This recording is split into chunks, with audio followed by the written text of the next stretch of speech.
లో ఇంటున్న మీ అందరికీ ప్రత్యేకమైన వందనాలు. మరి నా పేరు ఇస్రాయేలు పెడన.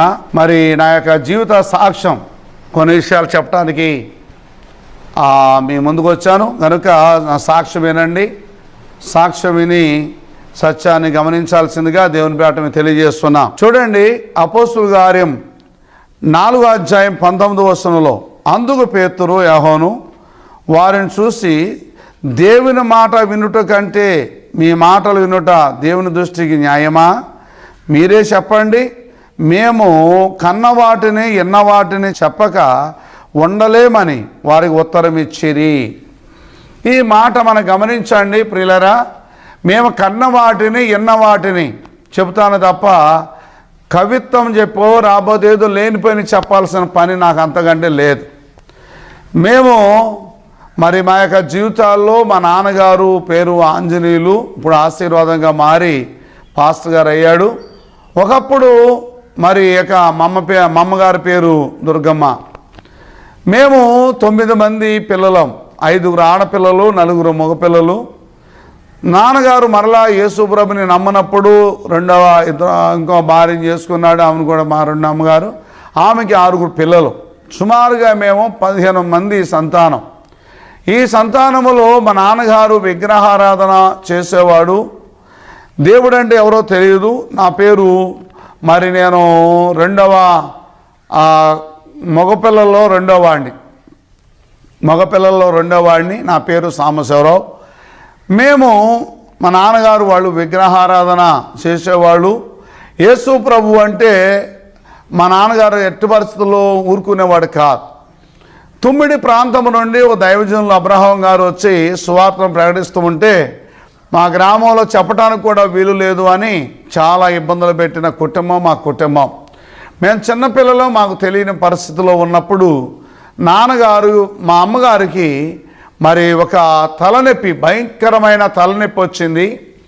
ఆ తలనొప్పి బాధ తట్టుకోలేక గన్నేరు తెచ్చుకొని చచ్చిపోవడానికి నూరుకొని తింటూ ఉంటుంటే మా నాన్నగారు చూసి, ఎందుకు చనిపోతున్నావు, మరి చనిపోతే పిల్లలందరూ ఏమైపోతారు అని చెప్పినప్పుడు మా అమ్మగారు చెప్పిన మాట ఏంటంటే, ఈ తలపోటు బాధ నేను తట్టుకోలేకపోతున్నాను అని చెప్పినప్పుడు అప్పుడు వెంటనే మా నాన్నగారికి ఆ పాస్టర్ గారిని పిలిచి, నీ దేవుడు యేసుక్రీస్తు దేవుడు గొప్పవాడు అంటున్నావు కదా, ఒక్కసారి ప్రార్థన చేయి, తగ్గిపోతే ప్రభువుని నమ్ముకుంటానని చెప్పాడు.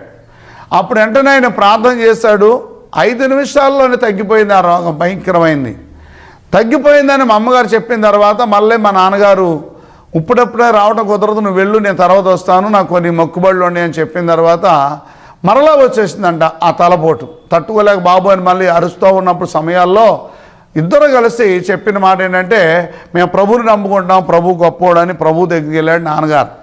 సంఘములో సభ్యత్వంలో ఉండి సంఘ పెద్దగా ఉంటున్న సమయాల్లో నేనైతే మరి చిన్న బాల్యంలో ఉన్నా మాకు తెలియదు, పెద్దవాడు ఏదో చేయమంటే చేసుకుంటూ వచ్చాం, కానీ అలాంటి పరిస్థితుల్లో జీవించేవాడిని, నాకు తెలియని పరిస్థితి. కొంతకాలం పోయిన తర్వాత మరి కొంత వయసు వచ్చిన తర్వాత నాకు 12-13 సంవత్సరాలు వచ్చిన తర్వాత మా అమ్మగారు మరి తేడా చేసి మరలా చనిపోవడం జరిగింది. చనిపోయిన తర్వాత మాకు దిక్కులేని పరిస్థితులు అయిపోయాయి. నేను ఆదరించేవాళ్ళు లేరు. మా నాన్నమ్మ గారు మాత్రం మమ్మల్ని కొంతవరకు కాపాడింది, ఆదరించింది, తల్లి లేని బిడ్డలని. తర్వాత నన్ను తీసుకెళ్ళి వాటర్లో పెట్టి పనిచేస్తే ఆ పని చేసేటప్పుడు తినడానికి అన్నం లేక, ఉండటానికి ఇల్లు లేక, కట్టుకునే వస్త్రాలు లేక జీవించిన సమయం. ఇంటికి వెళ్ళటానికి నాకు అవకాశం ఉండేది కాదు, ఇంటికి రానిచ్చేవాళ్ళు కాదు. ఆ వాటర్లో పనిచేస్తున్నప్పుడు అనేక మంది నన్ను కొడుతూ ఇబ్బంది పెట్టేవాళ్ళు, మాట కొడతా ఉండేవాళ్ళు. ఈ దెబ్బలు తినలేక కొంతకాలానికి నేను కూడా వారి మీద తిరగబడి కొడతాం ప్రారంభిస్తే ఆ దెబ్బలను బట్టి నన్ను ఒక ముద్ర వేశారు, వీడు భయంకరమైన రౌడీజం చేస్తున్నాడని. తర్వాత నాకు అనేకమైన వ్యసనాలకి గురైపోయాను. అనేకమైన వ్యసనాలు నాకు బానిస అయిపోయాను. పాస్టర్ గారు, మా నాన్నగారు సేవ చేస్తున్నాడు పాస్టర్ గారు అయినప్పుడు కూడా నేను మాత్రము ఆ యొక్క సేవా అనుభవంలో లేను. యేసుప్రభుని అయితే అంగీకరిస్తున్నాను కానీ అందరూ ఒకటేననే భావంలో ఉండేవాడు. అలాంటి పరిస్థితులు ఉన్నప్పుడు ఒకరోజు నాన్నగారు కానీ చెప్పి, అయ్యా ప్రభుని నమ్ముకోవాలి, రాత్రి రక్షణ ఉండదు అని చెప్తే, ఇదంతా ఎవరు చూడొచ్చారులే, ఇదేదో తినడానికి ఇది ఒక మతం అనుకునేవాడిని తప్ప మార్గం అని తెలిసేది కాదు. నాకు 20 సంవత్సరాలు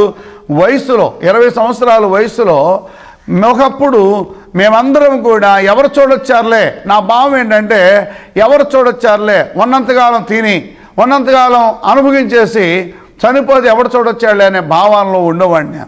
కానీ ఒక రోజున మీరు నమ్మండి నమ్మకపోండి, నా సాక్ష్య జీవితం, నేను మారటానికి ముఖ్య కారణం ఏంటంటే ఒక 15 మంది యవనస్తులైన పిల్లలు సినిమాకి వెళ్ళొచ్చి అప్పుడే పడుకుంటే వీళ్ళందరూ మంచి నిద్రలో ఉన్నారు, నేను కూడా మంచి నిద్రలో గెలిపాను. నలుగురు ఒక యమునోళ్ళలాగా వచ్చి ఆ పాత సినిమాల్లో బళ్ళాడించుకున్నారు, అలాగొచ్చి నన్ను తీసుకువెళ్ళిన తర్వాత పైకి తీసుకువెళ్ళిన తర్వాత ఒక ఆమె అక్కడ ఒక సింహాసనం మీద కూర్చొని ఉంది. ఆమె జుట్టు చాలా బారుగా ఉంది, మంచి భయంకరంగా ఉంది ఆమె. సరే, నన్ను ఇక్కడికి ఎందుకు తీసుకొచ్చారని అడిగినప్పుడు నువ్వు భూలోకంలో చచ్చిపోయావు అంటున్నారు. చచ్చిపోతాం అంటూ ఏంటి చచ్చిపోవడం ఏంటని చూసుకుంటే నా శరీరం ఉన్నట్టుగా ఉంది అక్కడ. ఇక్కడైతే శరీరం ఇక్కడే ఉంది కానీ కిందే భూమి మీద ఉంది కానీ అందరూ పడుకున్నారు. కానీ నేను అక్కడికి వెళ్ళిన తర్వాత నాకు శరీరం ఉన్నట్టుగా ఉంది, నేను చచ్చిపోవడం ఏంటి అని వాళ్ళు చెప్పినప్పుడు వాళ్ళు ఒక పుస్తకాన్ని తిరగేశారు. అది మరణ గ్రంథం అని బైబిల్ తెలియజేస్తా ఉంది. అప్పుడు నా బైబిల్ తెలియదు. అలాంటి సమయాల్లో పుస్తకంలో పేరు చూస్తే నా పేరు లేదు. లేకపోతే వాడు తను ఎందుకు తీసుకొచ్చారు, అప్పుడే తీసుకెళ్ళి వదిలేసి రమ్మని చెప్పగానే నేను అక్కడ వెళ్ళగానే మా అన్నయ్య మా అమ్మగారు ఇద్దరు ఉన్నారు. అమ్మ నేనమ్మా అని అంటే మా అమ్మ నాతో మాట్లాడతల్లా.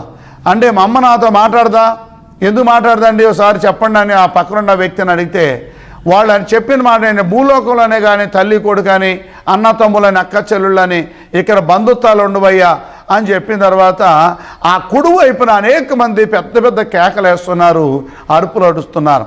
వాళ్ళు చాలామందిని కొరడాలతో కొడుతున్నారు, చిత్తనోసి పెడుతున్నారు, ఇంకా చాలా రకరకాలుగా బాధ పెడుతున్నారు. ఈ కొన్ని లక్షల మంది జనాభా ఉన్నారు. ఈ లక్షల మంది జనాభా ఎందుకు ఇలా చేస్తున్నారు, ఇంతమంది కొడుతున్నారని అడిగినప్పుడు వాళ్ళు చెప్పిన మాట ఏంటంటే భూలోకములో వీళ్ళు చేస్తున్న దౌర్భాగ్య పనులు, పాపాలు, అక్రమాలు, అన్యాయాలు చేశారు, అందువల్ల వీళ్ళకి శిక్ష అనుభవిస్తున్నారు అని చెప్పారు. నాకు చాలా భయం వేసింది. అయ్యి బాబోయ్, ఇంత బాధ అయితే నాకు కూడా ఇలాంటి శిక్ష వస్తుందా అని భయం వేసింది. తర్వాత కుడివైపున కొంతమంది కొంచెం దూరంలో పరిశుద్ధుడు అని దేవదూతలుగా ఉన్నారు. కాళ్ళు చేతులు రెక్కల్లాగా ఉన్నాయి. వాళ్ళు పరిశుద్ధుడు అంటున్నారు. యేసు ప్రభువుని నమ్ముకున్న వాళ్ళు మతం ఇక్కడ కూడా ఉందా అని నేను అడిగినప్పుడు అది మతం కాదు, యేసే మార్గం అని ఆమె నాకు చెప్పింది.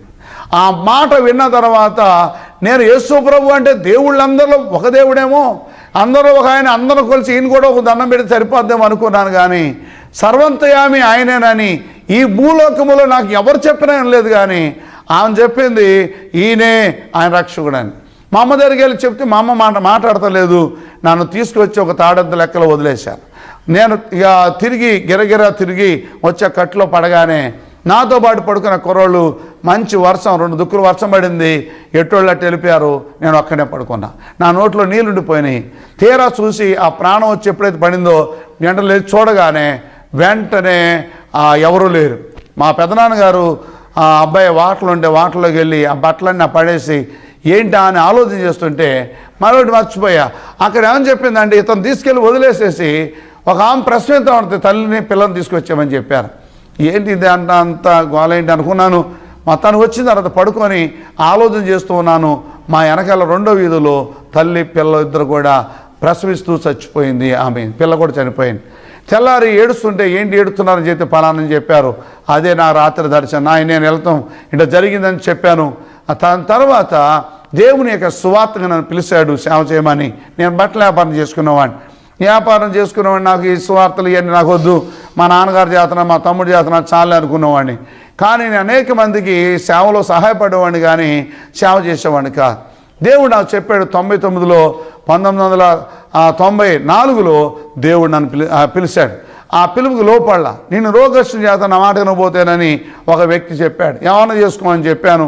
ఆ దర్శనం తర్వాత 1999 వరకు దేవుడు నన్ను ఎదురు చూశాడు. ఆయన మాట వింటానేమని నేను వినకుండా దేవుని నామకార్థ జీవితంలో జీవించేవాడిని, సినిమాలు చూసేవాడిని, సిగరెట్లు కాల్చేవాడిని, ఏదో భక్తిలాగా చర్చిలోకి వెళ్ళేవాడినే కానీ పాటలు పాడేవాడినే కానీ నాలో ఏమాత్రం కూడా మారు మనసు రక్షణ అనుభవం ఉండేది కాదు. అలాంటి జీవితం జీవించేవాడిని. మా నాన్నగారికి చెడ్డ పేరు తెచ్చేవాడిని. అలాంటి పరిస్థితుల్లో ఉన్నప్పుడు దేవుడు 99/4/25 ఇగో మేము ఉన్న ఇంటి దగ్గరలో లైన్ కరెంట్, పెద్ద కరెంటు అంటే బంటిబిల్కి వెళ్ళే లైన్ ఉంది. అది త్రిబుల్ ప్రెస్ 1200 స్పీడ్లో వెళ్తుంది. ఆ కరెంటు స్తంభాల కింద టేబుల్ కలెక్షన్ ఒకటి ఉంది. నా ఆలోచన ఏంటంటే టీవీ పెట్టి ఆ కలెక్షన్ దానికి పెడతామని అనుకుంటే ఒక ఆమె చెప్పిన మాట ఏంటంటే, ఇవన్నీ వద్దండి, మీరు ఇక టీవీ యాంటీన్ ఇనపరాడు ఉంటుంది. యాంటీన్ అంటే ఆ యాంటీన్ తీసుకెళ్ళి ఆ తీగ అంటించేసేయండి ఆ టేబుల్ కలెక్షన్కి, సినిమాలు వచ్చేస్తాయి, అన్నీ వచ్చేస్తాయని చెప్పగానే నేను తీసుకెళ్ళి ఇనపరాడుతో ఉన్న యాంటీన్ తీసుకెళ్ళి ఆ టేబుల్ కలెక్షన్కి పెట్టగానే ఆ ఇనపరాడు నా చేతిలో ఉండడం ద్వారా సినిమా వస్తుంది రావట్లేదు అని చెప్తున్న సమయాల్లో వెంటనే నా చేతిలో ఉన్న ఇనపరాడు వెళ్ళి లైన్ కరెంట్గా అతుకుపోయింది. దాని అమ్మటి కరెంట్ వచ్చేసింది. ఆ కరెంటు నా ఒంట్లోకి వచ్చి నా 2 చేతులు కూడా కాల్చేసి 2 చేతులు కూడా పైలిపోయాయి, లోపలికి వెళ్ళిపోయింది. బగబగా మండిపోతున్నా. మాకు 4 పిల్లలు, 2 ఆడపిల్లలు, 2 మగపిల్లలు, చిన్న పిల్లలు. ఆమెను ఇంకా టీవీ షో ఇంకా తిప్పుతున్నాడేమో యాంటీన్ అనుకుంటుంది. అప్పటికే నాకు ఒళ్ళంతా మంటలు వచ్చేసినాయి, బగబగా మండిపోతున్నా. అప్పుడు చెప్పాను, జాగ్రత్త, పిల్లల పరిస్థితి జాగ్రత్త చూసుకో, నేను చచ్చిపోతాను అని అందాం అనుకుంటాను, కానీ నా నోట అప్పటి మాట రావటం లేదు. సరే, కొంత సమయానికి కరెంట్ అంతా లోపలికి వెళ్ళిపోయింది. వెంటనే కరెంటు ఫీజును పిచ్ ట్యూబ్ 2 కూడా ఒకేసారి డామ్మని పగిలిపోయాయి. ఎప్పుడైతే పగిలిపోయిందో వెళ్ళిపోతున్న ఆత్మ మళ్ళీ ఎలా వచ్చిందో తెలియదు, కానీ నా శరీరం పక్కబడిపోయింది. వెంటనే ఆత్మ వచ్చి పడిపోతే చచ్చిపోయాడని వెంటనే 4 వచ్చి వచ్చారు. నా ఒంటిలో నా ఒళ్ళంతా కూడా లబ్బర్లాగా ఓసాడ వచ్చేస్తుంది, ఒకసాడ చుట్టూ అయిపోతుంది. అప్పుడు వెంటనే నా కాళ్ళు చేతులు పైకి లేపేసి లాగారు. నా ఎడం కాలు 3 ఏళ్ళు కరిగిపోయి ఆ ఒంట్లోకి వెళ్ళిన కరెంట్ అంతా కూడా బయటకు వచ్చేసింది. బయటకు వచ్చిన తర్వాత హాస్పిటల్ తీసుకెళ్ళి, ఇక్కడ డాక్టర్లు చాలామంది ఉన్నారు పెడల్లో, మరి అనే చోట్ల తీసుకెళ్తే వాళ్ళు చెప్పిన మాటలు ఏంటంటే, ఇతను బతకడని చెప్పారు. రక్తం లేదు, తల్లి గర్భంలో చేసిన రక్తం లేదు, ఇతను బతకడు, తీసుకెళ్ళిపోమని చెబితే తీసుకొచ్చి ఇంటికే పడేశారు. వారం 10 రోజుల కంటే ఎక్కువ బతకడని చెప్పారు. సరే, అలా ఉంటున్నప్పుడు ఇక పాస్టర్లందరూ పిలిచి ప్రార్థన పెట్టించా. ఒకవేళ చచ్చిపోతే పరలోక రాజ్యం వెళ్ళి ప్రార్థన చేయండి అయ్యా అని ప్రార్థన పెట్టిస్తే, ఆ ప్రార్థనలో అనేక మంది పాస్టర్లు వచ్చి ప్రార్థన చేస్తున్నప్పుడు దేవుడు నాతో మాట్లాడే ప్రవర్తనం ద్వారా, నిన్ను పిలిచి 5 సంవత్సరాలైంది, నా మాట వినమంటే నువ్వు వింటలేదు, నేను బ్రతికిస్తేప్పుడుగా నా మాట వినమన్నాడు. డాక్టర్లను 5 రోజులు 6 రోజుల కంటే ఎక్కువ బతకడని చెబుతున్నారు. ఈయనను బతికిస్తానంటున్నాడు. ప్రభువా, నీ మాట వింటాను, నీ సేవ చేస్తాను, ఆత్మల వరకు భారం కలిగి ఉంటాను అని చెప్పాను. దేవుడు నాకు చెప్పాడు, ఎంతమందో నశించిపోతున్నారు, వాళ్ళకి సువార్త ప్రకటించమనేవాడు. నేను అనుకునేవాడిని సువార్త ప్రకటించేవాడు సహాయపడతా, కానీ నేను మాత్రం సేవ చేయను అనుకునేవాడిని. అలాంటి పరిస్థితుల్లో ఉంటున్నప్పుడు దేవుడు నన్ను మాట్లాడి మాట వినుకోకుండా నేను దౌర్భాగ్య పరిస్థితుల్లో జీవిస్తున్నప్పుడు ఆ భయంకర ప్రమాదం, నా బంధువులు అన్నవారు, రక్త సంబంధాలు అనుకున్న వాళ్ళు అందరూ వచ్చి పలకరించి వెళ్ళిపోయారు, కానీ నేను, నా భార్య, పిల్లలు మాత్రం 24 గంటలు ఎప్పుడు ఏడుస్తూనే ఉండేవాళ్ళం. నా ఒంటముంట కొవ్వు కారిపోయేది, కాసను కొట్టేది, తట్టుకోలేకపోయాడిని. 2 చేతులు 1 కాలు కాలిపోయాయి, నల్లగా మాడిపోయి ఆ శవం ఎటకాలుతారో ఆ కంపు కొడతా ఉంది. మనశ్శాంతి లేని పరిస్థితి, రక్షించేవాళ్ళు లేని పరిస్థితి. కనుక నా డబ్బు ఏమీ ఆదరించలేదు, బంధువులు ఎవరు కూడా చూసి వెళ్ళిపోయారు, కానీ నా జీవితం ఎప్పుడు పోద్దో తెలియదు. కొంతమంది అనేక మందిని కొట్టాడు, చిత్రంశ పడుతున్నాడు, చచ్చిపోవాలి అనుకుంటున్నారు. కొంతమంది పాపం చిన్నపిల్లలు ఉన్నారు, అలాంటి వాడు చచ్చిపోతున్నాడని బాధపడ్డారు. మా బంధువులు అయితే పోతే పోయాళ్ళు అనుకున్నారు కొంతమంది. రకరకాలైన పరిస్థితులు, కొంతమంది మాట్లాడితే కూడా రాలేదు.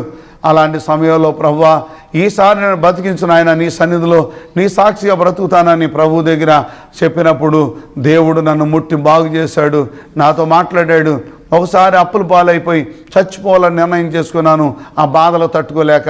ఒక రోజున నేను అలాగే పడుకొని ఎలా చనిపోవాలని ఆలోచన చేస్తున్నప్పుడు ఎలా చనిపోవాలో అర్థం కావట్లేదు.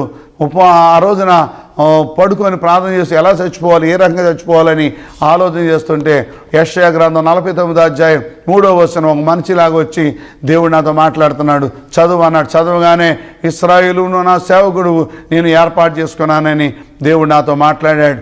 అనేకమైన ప్రమాదాల నుండి, మరణాల నుండి దేవుడు తప్పించాడు. భయంకరమైన పరిస్థితుల నుండి, అప్పుల నుండి దేవుడు నన్ను తప్పించాడు. నిజంగా నేను ఎన్నిసార్లు చనిపోవాలని బిడ్డలను పోషించిన బిడ్డలను కూడా చూడలేకపోయాను నాకున్న బాధలను బట్టి. నేను ఈ పెడన ప్రాంతం నుండి ఇజావాడ వెళ్ళిపోయాను తట్టుకోలేక. యలంగుదుల గ్రామంలో ఉన్నాను కొంతకాలం. అక్కడ కూడా నేను తట్టుకోలేక లాకుల్లో పడిపోయి చనిపోవాలని నిర్ణయించుకుంటే దేవుడు నాతో మాట్లాడాడు, నువ్వు భయపడొద్దు, నేను నీకు తోడుగా ఉంటాను, నిన్ను ఆశీర్వదించబోతున్నాను, నీ సంఘాన్ని ఇవ్వబోతున్నాను అని దేవుడు మాట్లాడితే ఆ మాటలు కూడా నేను నమ్మేవాడిని కాదు. అలాంటి పరిస్థితుల్లో బతకలేక ఏం చేయాలో అర్థం కాక అప్పులు పాలైపోయి సమస్యలకు గురైపోయి ఏం చేయాలో అర్థం కాని పరిస్థితుల్లో జీవిస్తున్నప్పుడు మరలా నాకు అక్కడ కొంతకాలానికి దేవుడు మాట వినబోతుంటే మరలా పూటకం లాంటిది భయంకరమైనది వచ్చింది. అది భయంకరంగా నా రక్తం అంతా తాగేసింది. భయంకర పూటకం అంటే పెద్ద పెద్ద పూటకం, పొంగులో భయంకరమైంది మాట. అలా వస్తే తట్టుకోలేకపోతున్నప్పుడు రాత్రిపూట 1 గంటకి అలా నా ప్రాణం పోవడానికి రెడీ అయిపోయింది. అప్పుడు వెంటనే ఆపద వచ్చినప్పుడు దేవుడా నన్ను రక్షించవా అని అడిగాను. వెంటనే ఒక దేవదూతలాగా నేను కూర్చొని ఏడుస్తున్న కాడే వచ్చి దిగింది. నువ్వు ఎన్నిసార్లు దేవుని మాట వినవు, నువ్వు బతికించిన ప్రయోజనం లేదని, మరి ఎందుకు నువ్వు దేవుని మాట వినవని మాట్లాడినప్పుడు వింటానమ్మని చెప్పగానే నా ఒంటి మీద చెయ్యేసి స్వస్థపరిచి వెళ్ళిపోయింది దేవదూతలాగా వచ్చి. దేవుడు నన్ను బాగు చేసి తెల్లారబడి మొత్తం కంప్లీట్గా దేవుడు స్వస్థపరిచాడు, బాగు చేశాడు. దేవుడు అద్భుత కార్యం చేశాడు. నా సాక్ష్యం అంతా చెప్పాల్సి వస్తే బోర్డంత ఉంది. నా పిల్లల్ని ప్రమాదం నుండి తప్పించాడు. బెన్యామీను కుర్రోడు మరణానికి అంచులకు వెళ్ళిపోయినప్పుడు దేవుడు బ్రతికించాడు. నా జీవితాన్ని దేవుడు బాగు చేశాడు. నాకున్న భయంకరమైన పరిస్థితి ఏంటంటే కోపంతో అనేక మందిని కొట్టేవాడిని, నేను గొప్ప అనిపించుకోవాలని ప్రయత్నం చేసుకునేవాడిని ఎప్పుడు కూడా. అలాంటి పరిస్థితుల్లో దౌర్భాగ్య స్థితిలో జీవిస్తున్న నన్ను దేవుడు నన్ను బ్రతికించి రక్షించి మరణం నుండి తప్పించి శాపం నుండి కొట్టివేసి ప్రభు నాతో మాట్లాడాడు. ప్రభు నన్ను రక్షించాడు, మంచి పరిచర్య ఇచ్చాడు, అనేక చోట్ల పరిచర్య చేయడానికి అవకాశం ఇచ్చాడు. దేవుడు కృప మా మీద ఎంతగానో ఉంది. అలా జరుగుతున్న పరిస్థితుల్లో 2018లో సేవలో ఉండగానే రక్తగానాలు పడిపోయాయి. సుమారుగా 70 ఏళ్ళు ఉన్నాయి అనుకున్న సమయాల్లో హాస్పిటల్ తీసుకువెళ్ళారు. హాస్పిటల్కి వెళ్తే ఆయన 2-3 రోజులు హాస్పిటల్ పెట్టుకొని 7,000కి వచ్చిన తర్వాత ఇతడో బతకడో తీసుకెళ్ళిపోమని చెప్పారు. అశోక్ గారు డాక్టర్ గారు పెడనే ఆయన తీసుకెళ్ళిపోయిన బతకడం అని చెప్పినప్పుడు 7,000 ఉన్నాయి, 7,000 పెంచడం ఏ డాక్టర్ వల్ల కాదు, తీసుకెళ్ళిపోమని చెప్పగానే ఆ సంఘం అందరూ కలిసి కష్టపడి వెంటనే కారు మాట్లాడి విజయవాడ హాస్పిటల్, గవర్నమెంట్ హాస్పిటల్ పంపించారు. గవర్నమెంట్ హాస్పిటల్లో వెంటనే పట్టించుకోవాలా, తీసుకెళ్లారు, బ్లడ్ ఇచ్చారే కానీ తెల్లారి వాళ్ళందరూ డాక్టర్లు వచ్చారు. అప్పటికి 7,000 ఉన్నాయి. చచ్చిపోతారనుకునే సమయాల్లో ఆ సంఘం అందరూ కలిసి 100 మంది ఉపవాసం ఉండి ప్రార్థన చేసి కన్నీళ్లు కాచి మా పాస్టర్ గారిని బ్రతికించు ప్రభు అని సంఘము ఆసక్తి కలిగి ప్రార్థన చేశారు. వారి ప్రార్థన దేవుడు ఆలకించి 3 రోజులు 4 రోజులు అక్కడ ఉన్న తర్వాత ప్రాణం పోతుందనగా సమస్యలు ఆ ప్రాణం పోత రెడీ అయిపోయింది. డాక్టర్లు చూశారు, మా వల్ల కాదన్నారు. 7,000 ఉన్న రక్తగణాలు ఇక పెరగటం లేదు. అలాంటి పరిస్థితి వచ్చింది. నా దగ్గర 2 కాపలా ఉన్నారు. సంఘం అందరూ కలిసి ప్రార్థన చేస్తున్నారు. రాత్రి డిసెంబర్ 24వ తారీఖు రాత్రి పూట సుమారుగా దాదాపుగా 8 గంటలకి ఒక వాంతి అయ్యింది. ఆ వాంతితో నా ప్రాణము కోమలోకి వెళ్ళిపోయింది. వెంటనే నా దగ్గరున్న ఒక 2 కాపలా ఉన్నారు. వాళ్ళు వెళ్ళి డాక్టర్లను పిలుచుకొచ్చారు. డాక్టర్లు చెప్పిన మాట ఏంటంటే, మేము చూడగలుగుతాము కానీ ప్రాణాలు పోసేవాళ్ళం కాదు కదా, మా వల్ల కావడం మేమేం చేద్దామయ్యా అని చెప్పారు డాక్టర్లు విజయవాడ హాస్పిటల్లో. వెంటనే ఆ 4 గంటల పరిస్థితుల్లో ఈ సంఘం అందరూ కలిసి పాస్టర్ గారు చనిపోతున్నాడు, అయిపోయింది కథ అని చెప్పగానే అందరూ ఏడుస్తున్నారు.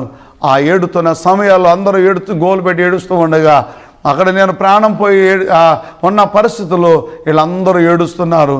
అలాంటి డాక్టర్లు వచ్చారు, చూశారు, వెళ్ళిపోయారు, మా వల్ల కాదని వెళ్ళిపోయారు. ఆ రోజున రాత్రి 12 గంటల వరకు కూడా నా దగ్గర కాపలా ఉన్న 2 కూడా ఏడుస్తూ ఇబ్బంది పడుతున్నారు. అలాంటి పరిస్థితుల్లో రాత్రి 12 గంటలకి దేవుడు నన్ను ముట్టి, ఇక సంఘము ప్రార్థన ఆలకించి దేవుడు నన్ను ముట్టి బాగు చేసి స్వస్థపరిచాడు. అదే కాకుండా చనిపోయిన నన్ను బ్రతికించాడు, రక్తగణాలు పెంచాడు, ఆరోగ్యం ఇచ్చాడు, ఇంటికి తీసుకొచ్చి పడేసినప్పుడు దేవుడు మళ్ళా సేవ చేసే అవకాశం ఇచ్చాడు. మళ్ళీ కరోనా మొదటి ప్రారంభంలోనే నన్ను కరోనా అంటుకుంది. కరోనా అనుకొని అది నాకు వాసన తెలిసేది కాదు, రుచి తెలిసేది కాదు. ఇది కరోనా పద్ధతే, ఇది చెప్తే అందరూ భయపడిపోతారని చెప్పి చర్చిలో ఉండి నేను ఉంటే ఉంటాను అవుతే లేదు కానీ మీరు జాగ్రత్తగా ఉండండి అని చెప్పాను. ప్రార్థన చేసుకుంటున్నప్పుడు 15 రోజులు 20 రోజులు కరోనాతో బాధపడ్డాను. కానీ హాస్పిటల్ కూడా వెళ్ళా. ప్రభువా నువ్వు నన్ను బ్రతికిస్తే బ్రతికించు, కాదనుకుంటే నీ రాజ్యాన్ని తీసుకెళ్ళిపోమని దేవుడిని అడిగినప్పుడు, ప్రార్థన చేసినప్పుడు మరలా దేవుడు నాకు ప్రాణం పోసి దేవుడు రక్షించాడు. నాకు 2 ఆడపిల్లలు, 2 మగపిల్లలు. పెద్దమ్మాయి ఖమ్మంలో పరిచయం చేస్తుంది, చిన్నమ్మాయి మరి అల్లుడు ఇక పెద్ద పులివేరులో ఉన్నారు. పెద్ద అబ్బాయి యేసేపు, చిన్న అబ్బాయి బెంజమిన్, వాళ్ళ యొక్క కుటుంబం అందరూ కూడా దేవుని యొక్క సేవలో ఉన్నారు. మా కోసం, మా పరిచర్య కోసం ప్రార్థన చేయండి. ఇక పెడన పరిచర్య దేవుడు కృప మీ అందరినీ ఆదరించి ఇక నా సాక్ష్యం ద్వారా మీ హృదయాల్లో దేవుడు అనుగ్రహించబడునుగాక. ఆమేన్. ప్రార్థన చేసుకుందాం. దయగల ప్రభువా నీ స్తోత్రాలు. గొప్ప సాక్ష్యం, ఎంతో సాక్ష్యం ఉంది కానీ అవన్నీ చెప్పడానికి నాకు టైం చాలదు. కానీ గుప్తంగా నాయన కొన్ని విషయాలు ప్రభువా, ముఖ్యమైన విషయాలు చెప్పడానికి మీరు అనుగ్రహించారు.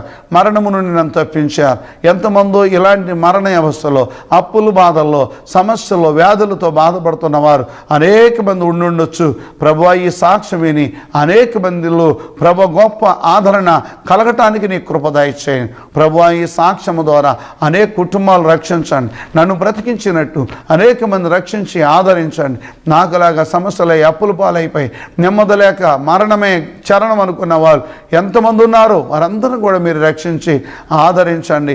ఈ సాక్ష్యం ద్వారా ఆ కుటుంబాలకి, ఆ బిడ్డలకి అందరిని కూడా బలపరిచి, స్థిరపరిచి నువ్వు ఉన్నావన్న నమ్మకంతో, రక్షిస్తావన్న విశ్వాసంతో ముందుకు సాగి నీ నమ్ముకోవటానికి, నీ వైపు తిరగటానికి నీ కృప చూపించి ఈ ఇంటున్న బిడ్డలందరూ కూడా వారి కుటుంబాలను మీరు దీవించి ఆశీర్వదించమని యేసు పరిశుద్ధ నామమున అడుగుతున్నాము తండ్రి. ఆమేన్.